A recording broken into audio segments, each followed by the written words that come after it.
Patuts number 7. So, integral lang binigay. Sine raised to 6x, cosine raised to 4x. Integral daw niyan. So, parang simple tignan pero ang haba ng solution nito, sobra. Baka hindi nyo nga panoodin yung buong video eh. Kupal yung teacher na nagbigay nito. Joke lang. Hindi, kupal talaga siya. Joke lang. Hindi, joke lang. Okay, simulan na natin. Let's go. Una natin gagawin, hanap tayo ng trigonometric identity na malapit dito. Ang meron na identity ay yung sine squared x ay equal sa 1 minus cosine 2x divided by 2. Tapos cosine squared x equal yan sa 1 minus 1 plus pala cosine 2x divided by 2. Ayan, so squared to, squared din yan. So kailangan natin gawing squared to pati ito para mapalitan natin ito. Yan, mapalitan natin yan. Yung dalawang yan. Kaya ang gagawin natin, labas tayo ng 3 dito. Tapos labas tayo ng 2 dito. Yan ay integral na ng sine raised to 3x ay baliktad. 2 pala to. 2 tapos 3. Yan. Pag pinag-multiply nyo to, kasi property ng exponent, di ba? N tapos m. Pag ganyan, ang lalabas lang ay n times m yung exponent mo. So pag pinag-multiply mo to, edi 6. Walang pinagkaiba ito dito. Magkaiba lang sila ng format. Ito naman, di ba gusto natin squared, edi labas natin yung 2, cos squared x. Ito ay 2. Yan, same property. Yan lang yung ginamit natin. Okay yan, di ba parehas na? Sin squared, cos squared. Lagay na natin to sa sin squared, ito sa cosine squared. Integral ng 1 minus cosine 2x divided by 2. Yan ay naka-cube. Tapos 1 plus cosine 2x divided by 2. Yan ay naka-squared. Ayan. So, igilid natin to. Baka magamit natin mamaya. Di ko sure. Basta igilid na lang.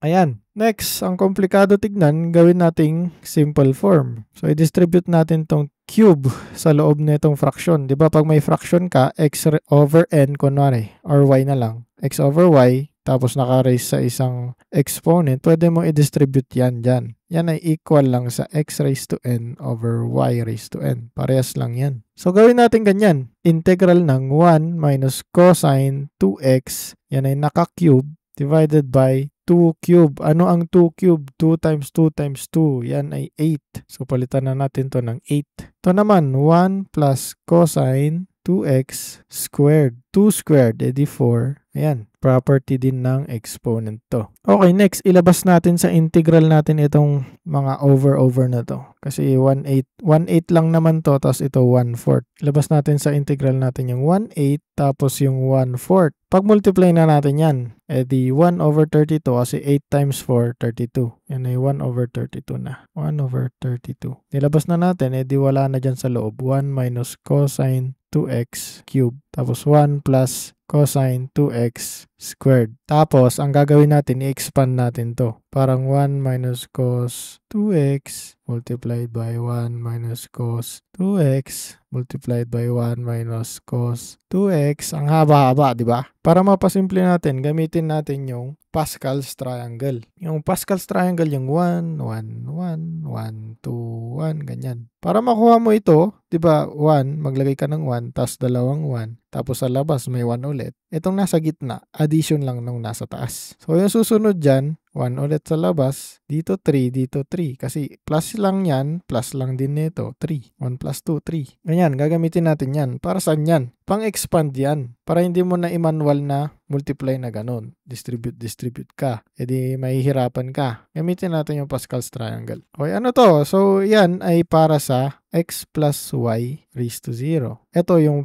para sa mga raised to 1. Ito naman para sa mga raised to 2. Tapos ito, syempre sa raised to 3. So, anong gagamitin natin ito? Raised to 3 siya eh. Ito yung x natin, tapos ito yung y natin. Kaso ito positive, ito negative. Ang mag-iiba lang dyan, pag negative yan, yung mga sign. Ito plus, ito minus, ito plus, ito minus. Pero pag positive yan, pag positive, plus lahat yan. Positive lahat yan. Kaso dito negative kasi minus kasi. Kaya yung minus yung gamitin natin. Igilid ko lang to saglit para malinaw. Yan. So, ang gagamitin natin yung 1, 3, 3, 1. Kasi raised to 3. Raised to 3 din to. Next, ito. Pero ito muna. Susulat mo yung 1, 3, 3. Dito na lang yung isang 1. Tapos minus to. So, plus, minus, plus, minus. Tapos sulat mo yung x niya tapos yung y. Ito yung x. Tapos yung y niya cos 2x. X niya tapos cos 2x ulit, plus 2. Ito rin plus, pero wag na natin sulat dyan. Yung x niya, tapos cos 2x ulit, tapos yung x, tapos cos 2x ulit. Tapos uunahin nyo yung sa x, lagyan nyo ng exponent na yung max, yung 3. O 3, tapos pababa, 2, 1, 0. Dito pataas naman, 0, 1, 2, 3. So ano ba yung ginagawa natin? Pag sinimplify natin to, makukuha natin yung expanded form. So yung expanded form nito ay, ito 1 times 1 times 1 ay 1 times 1, 1 pa rin. Ito raised to 0, so 1 yan. So itong buong to, 1. Sulat natin, 1. Ito naman, 1 times 1, 1. Times 3, 3. 3 times cosine 2x, edi negative 3 cos 2x.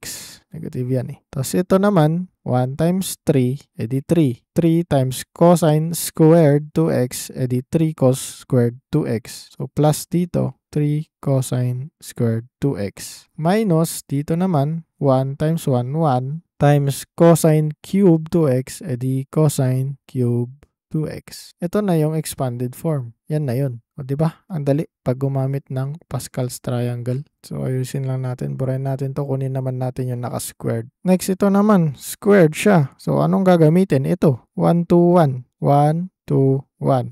Ito ay plus. Diba? So plus lahat yan. Plus ito. Plus din ito. Tapos lagay mo ulit. 1. Tapos cos 2x, kasi cos 2x to, 1 cos 2x, 1 cos 2x. Ganun ulit yung exponent niya, 2, 1, 2, 1, 0. So dito naman 0, 1, 2. Tapos simplify, 1 times 1 times 1, 1 times 1, 1 pa rin. Plus 2 times 1 ay 2 times cosine 2x, 2 cos 2x. 1 times 1, 1 times cosine squared 2x, cosine squared 2x. Ito na yung expanded form niya. Burahin na natin to. So, wala na tayong space. Lipat tayo sa isang page. Kapihin lang natin to. Ayan. Saan yung ini-integrate natin? To. So, yung integral na yan, parehas lang sa 1 over 32 integral nito. Yan. Integral lang yan. Yung dalawang yan. Ito yun. In-expand lang natin yan. Ito yan. Ngayon, di pa tayo tapos. I-expand pa natin ito. Pag multiply natin ito, tsaka ito. So, itong 1, multiply mo dito sa 1, sa 2, sa 3. Okay? Tapos ito, ganun ulit. Tapos ito, ganun ulit. Tapos ito, ganun ulit. Wala nang shortcut dyan. Kailangan ng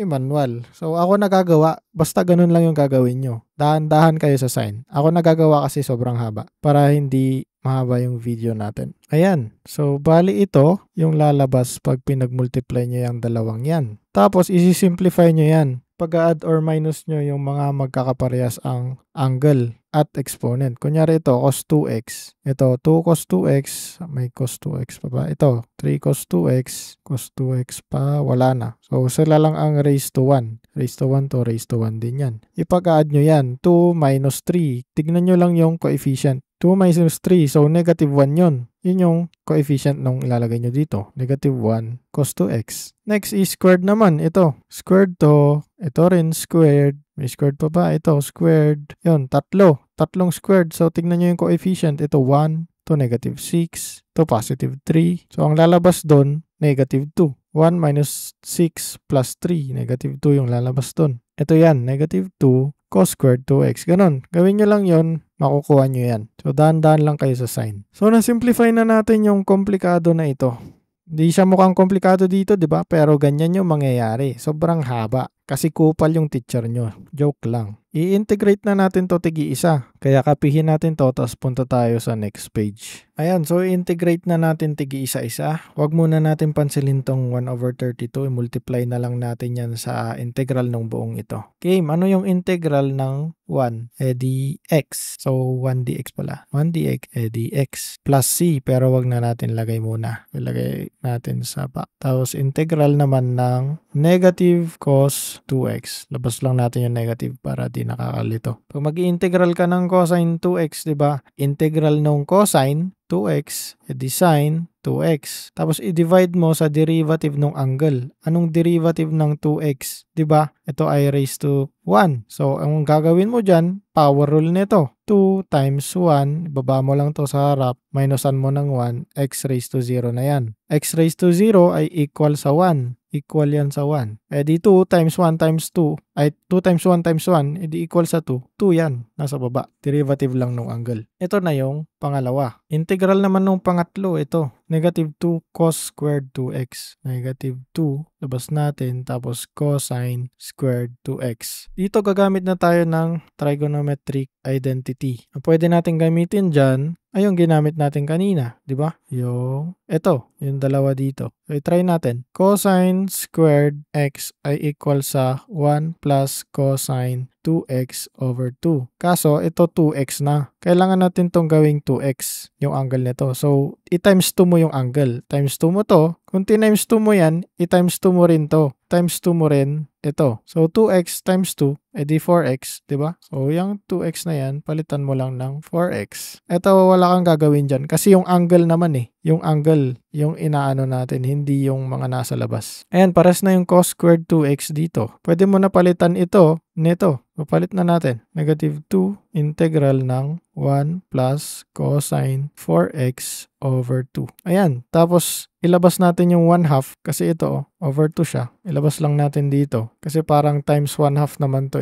Times 1/2, di ba? Kung pinag-times mo yan, edi magiging over 2 lang to. Nilabas lang natin to dun. So, 2 over 2, 1. So, negative 1 na yan. Pero negative na lang. Ilagay na lang natin na negative. 1 lang naman Kasi integrate na natin with respect to x na. Kasi dx. So, integral ng 1 dx. Lagay natin yung negative dito. Tapos, integral ng cosine 4x ay sine 4x plus 2 divided by yung derivative ng angle. Derivative niyan, di ba raised to 1 yan? Multiply mo yan dyan sa harap, minusan mo to ng 1, di raised to 0 na. Di 4 times 1 lang yun. Di 4. Tapos, i-distribute mo yung negative sa loob. So, negative x na yan, tapos negative sine 4x. Tanggalin na natin yung parenthesis. Negative x, tapos negative sine 4x. Ito na yung sagot natin sa pangatlo. Ito na, pang-apat. Next page tayo. Okay, next, yung pang-apat naman, ito, okay, integral ng, ilabas natin yung 2, cosine cube 2x. Dito, iba na yung gagamitin natin, hindi na yung squared ito, hindi na ito. Kasi kailangan na natin mag-cancel, kasi ito ay odd number na, yung exponent niya. Raised to 3 na siya. Kung gagamitin natin ito, wala tayong makakancel. Ang gagamitin natin dyan ay yung Pythagorean na identity. Sine squared x plus cosine squared x equal sa 1. Kunin mo lang yung cosine squared x. Cosine squared x ay equal sa 1 minus sine squared x. Pero dahil 2x yung angle niya, edi times 2 mo lahat ng angle. Ito, gawin na nating 2x, pati yung isang angle. 2x na rin. Ayan, pwede na natin magamit to. I-substitute natin. Pero para ma-cancel tayo, tanggalin natin yung isang cosine 2x. Ayaw kasi natin yun. 2 cosine squared 2x tapos cosine 2x. Pag pinag-multiply mo tong dalawang to, ito rin lang ilalabas. Nilabas lang natin yung isa para ma-cancel natin. So ito ay dx tapos dx. Ngayon, palitan na natin ito. Ito, neto. 2 integral ng 1 minus sine squared 2x cosine 2x dx. Ayan. Next, kaya nilabas natin to kasi gusto natin yan ma-cancel.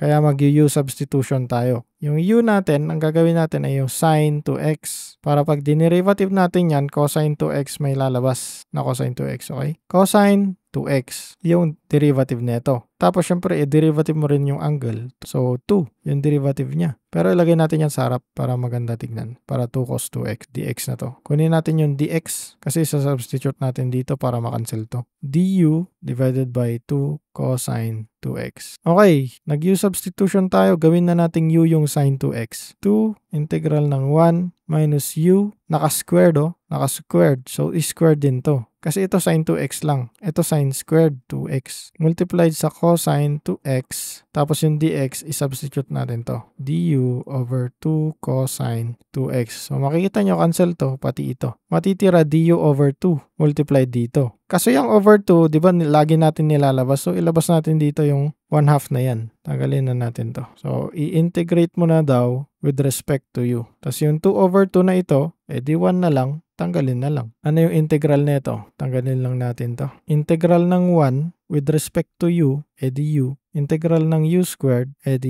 u raised to 3, power rule lang to, over 3. Diba? Ngayon, yung u natin ay equal sa sin 2x, edi palitan natin ng sin 2x yung mga u. Itong u na to, sin 2x na yan. Sin 2x. Ang sikip. Sin 2x. Tapos yung u cube, edi sin cube 2x. Sin cube 2x. Ayan. Ito na yung sagot. Ito na yung pangatlo. Ay, pang-apat pala. Okay, next naman ito. Next page ulit tayo. Okay, ito na. Integral ng cosine raised to 4 2x. So, hindi na siya odd number. Even number na siya. Even na yung exponent niya. So, pwede natin ulit gamitin yung pinakauna natin ginamit. Ito. Yan. Hindi na yung Pythagorean. Kasi wala naman na tayong ika-cancel kasi squared. Pwede natin gawing squared lang to. Tapos ilabas natin yung 2 na isa. Parang ganito. Integral ng cosine squared 2x squared. Ganyan. Di ba? Parehas lang ito dito. Papag-multiply mo lang itong dalawang exponent. Dx yan. Dx. Ang gagamitin natin na identity yung cosine squared 2x.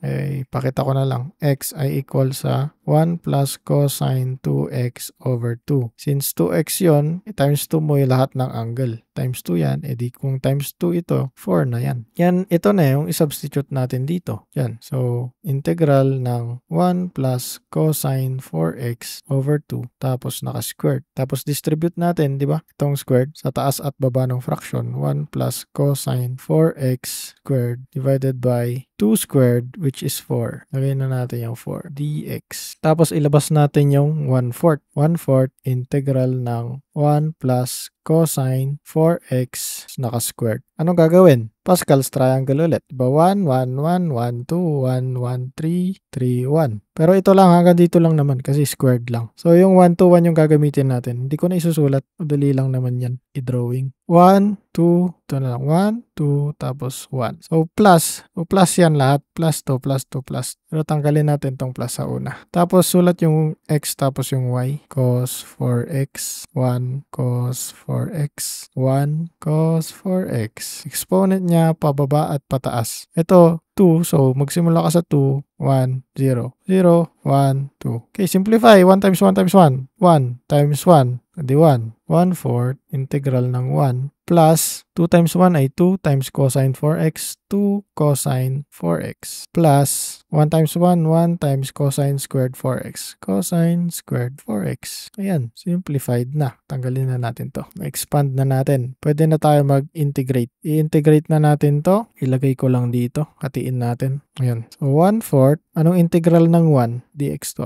with respect to x. Dx plus, pwede pa natin to pala i-simplify. Cos squared 4x. So dito, gawin lang nating 4x to para mapalit natin ito.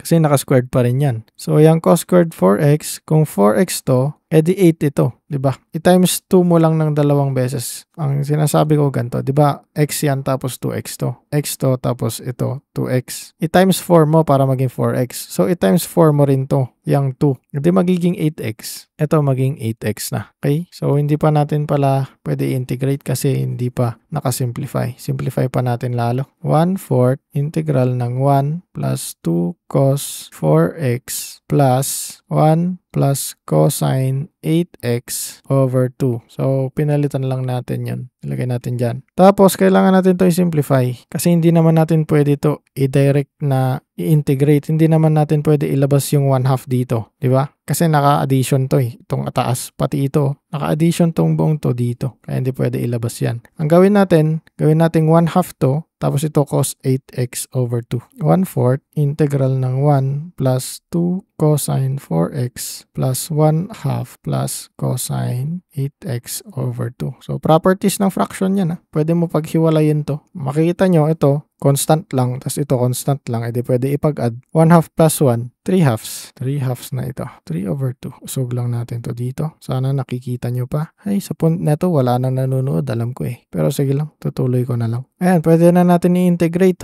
1/4, multiply natin sa, so ano yung integral ng 3 halves? 3x over 2 plus, anong integral nito? 2 sine 4x over 4 plus integral nito sine 8x over 2 times yung derivative nito, which is 8. 8 times 2, 16. 8 times 2 ay 16. 16 yan. Pero hindi pa tapos, multiply pa natin tong 1/4 dito sa loob. So, 3 halves times 1/4 edi 3/8. Burahin natin to. 3/8. Tapos 2/4 times 1/4. To ay magiging 8 din. 2/8, which pwede nating simplify. 2/8 ay hindi. 4 times 4 pala, no? So 4 times 4. Yan ay 16 pala. 16. Magiging 16 to. 2/16. Yan ay magiging 1/8. Diba? Sisimplify lang natin. So 1/8. Next, ito naman. 1/4 times 1/16. Edi 1/64. Tapos burahin na natin yung 1/4 kasi na-distribute na. Ito na yung integral natin. Ayan. Ito yon, cos raised to 4 2x. Plus yan, pero wag muna natin lagay. Next, yung last, negative cosine raised to 5 2x. Okay, yung last na, negative integral ng cosine raised to 5 2x. Again, odd number na naman yung exponent niya, so ang gagamitin natin yung Pythagorean. Yun ay cosine squared 2x equal sa sine squared 2x minus 1. Ginawa ko ng 2x yung angle para makita nyo yung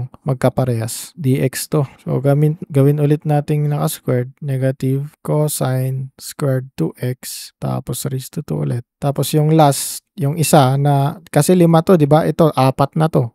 Maglabas tayo ng makakancel natin. Cos 2x dx. Ito. Cosine squared x. So, ilipat natin ito. Doon. Negative integral ng 1. 1 minus sine pala yun, no? Mali ito. Sabog na ako. Ang haba na kasi ng video. 1 minus sine squared 2x. 1 minus sine squared 2x. Tapos naka-squared pa. Cosine 2x dx. Ulit, yung u natin, sine 2x. Yung du natin ay cosine 2x, tapos 2 yan, dx. Kunin natin yung dx. dx ay equal sa du over 2 cos 2x. Substitute natin yung u. Negative integral ng 1 minus u squared, tapos squared, cosine 2x. Substitute yung dx, du over 2 cosine 2x. Cancel, cancel. Matitira yung du over 2. Labas natin yung 1/2. Labas na natin to. So, 1/2 na dito. Tapos, burahin na natin yung cos 2x kasi na-cancel na. 2 times du. So, pwede na tayo mag-integrate with respect to u. Kaso, expand pa pala natin. Ito, naka-squared siya. So, Pascal's triangle ulit. 1, 2, 1. Ano yung y mo? Ito. Ay, ano yung x mo? Ito. Ito yung y. 1, u squared, 1, u squared, 1, u squared. Ano yung mga sign? Negative siya. So, alternating, positive to. Ito negative. Tapos ito positive. Yung exponent, 2, 1, 0, 0, 1, 2. Simplify natin. Negative 1/2 integral ng, ito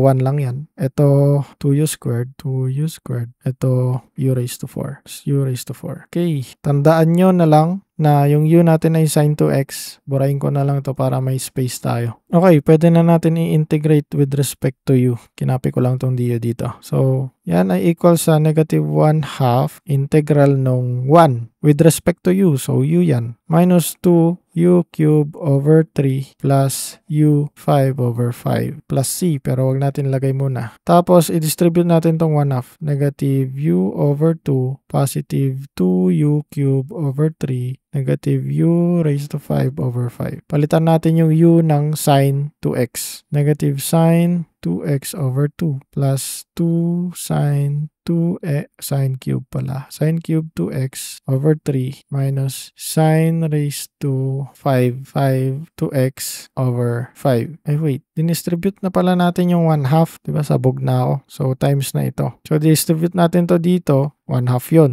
Ito, dito. So, 3 times 2 ay 6 over 6 to. So, pwede natin i-simplify ng over 3 na lang. 2 over 6 ay 1/3. Tapos ito, 5 times yung 2. 10. So, itong dalawa, 3 tapos 5. Ba't ko pa binura yung 3? 3 na nga eh. 3 tapos 10. Ito na yung sagot sa last na integration. Ngayon, di pa tayo tapos. Pagsasama-samahin pa natin lahat ng na-integral natin. Itong mga to, lahat ng na-integral na yan. Tapos, i-multiply natin dito sa 1 over 32. Okay, next page. Kupal talaga yung teacher nyo. Kupal ka ba, ma'am? Lagyan natin ng dx to para baka may umiyak eh. Kunin natin lahat ng ito, x, tapos sin 2x over 2. 1 over 32, x, tapos plus ba? Minus na to. Minus. Yan. Minus sin 2x over 2, minus sin 2x over 2. Papiin ko na nga lang. Ito yan, dito. Tapos, next to Ito ba? Tama. Ito. Pin natin. Ayan. Plus yan. Lagyan natin ng plus. Tapos next dyan ay ito. Yan. So lagay natin dito. Hindi nakasya. Plus din to. Tapos yung last. Itong last. Dito yan. Bago natin i-multiply yung 1 over 32, parang ayoko na i-multiply yung 1 over 32. Haba!